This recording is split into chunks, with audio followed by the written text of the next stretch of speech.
صلی علی محمد۔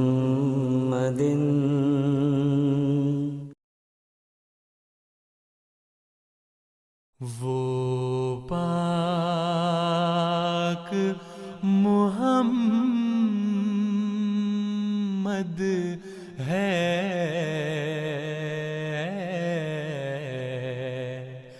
ہم سب کا حبیب آقا۔ عن عائشۃ قالت فقدت رسول اللہ صلی اللہ علیہ وسلم لیلۃ فخرجت فاذا هو بالبقیع فقال اکنت تخافین ان یحیف اللہ علیک ورسولہ قلت یا رسول اللہ انی ظننت انک اتیت بعض نسائک فقال ان اللہ عز وجل ینزل لیلۃ النصف من شعبان الی السماء الدنیا فیغفر لاکثر من عدد شعر غنم کلب۔ حضرت عائشہ رضی اللہ عنہا بیان فرماتی ہیں کہ میں نے ایک رات رسول اللہ صلی اللہ علیہ وآلہ وسلم کو اپنے بستر پر نہ پایا تو میں آپ کی تلاش میں باہر نکلی۔ کیا دیکھتی ہوں کہ آپ بقیع قبرستان میں ہیں۔ آپ نے فرمایا کیا تم ڈر رہی تھی کہ اللہ اور اس کا رسول تمہاری حق تلفی کریں گے؟ میں نے عرض کیا یا رسول اللہ میرا گمان تھا کہ آپ اپنی کسی اور بیوی کے پاس گئے ہوں گے۔ آپ نے فرمایا اللہ تعالیٰ 15ویں شعبان کی رات کو آسمان دنیا پر نزول فرماتا ہے اور قبیلہ کلب کی بکریوں کے بالوں سے زیادہ تعداد میں لوگوں کی مغفرت فرماتا ہے۔ نبیوں کا امام آیا، اللہ امام اس کا۔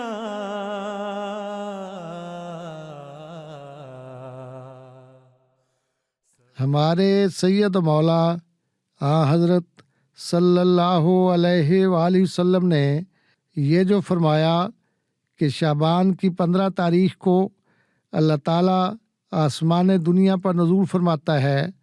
اور گناہگاروں کے گناہ بخشتا ہے، اس بات کو شعبان کی 15 تک محدود رکھنا حضرت صلی اللہ علیہ وآلہ وسلم کے دیگر ارشادات کے منافی ہے،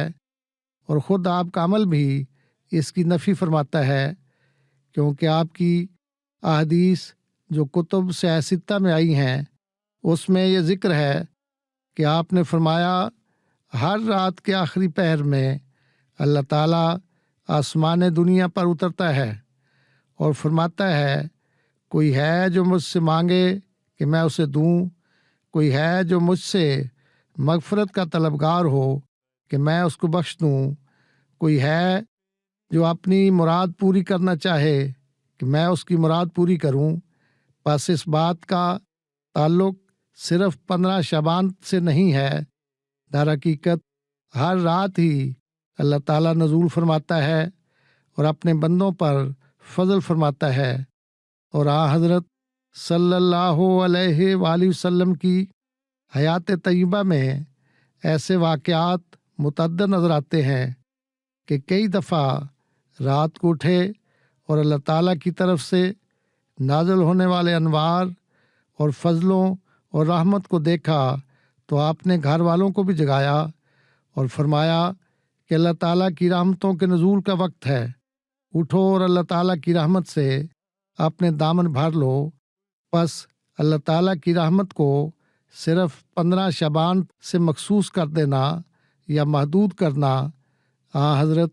صلی اللہ علیہ وآلہ وسلم کے ارشادات اور آپ کے اسوہ کے مطابق نہیں ہے، کیونکہ آپ نے تو یہی فرمایا کہ ہر رات اللہ تعالیٰ نچلے آسمان پر آتا ہے اور ہر مانگنے والے کی دعا سنتا اور گناہ بخشتا ہے، اور حضرت صلی اللہ علیہ وآلہ وسلم کی ساری زندگی میں اور آپ کے بعد خلفائے راشدین اور صحابہ کی زندگیوں میں بھی کوئی ایک واقعہ ایسا نہیں ملتا کہ انہوں نے اس کے بعد 15 شعبان کی رات کو خاص طور پر منایا ہو یا اس رات میں خاص اہتمام کیا گیا ہو۔ دن رات درود اس پر ہر ادنا غلام اس کا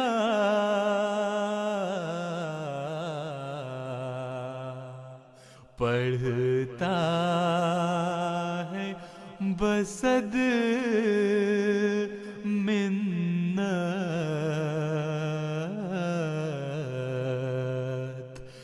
جپتے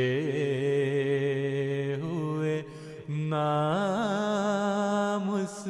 کا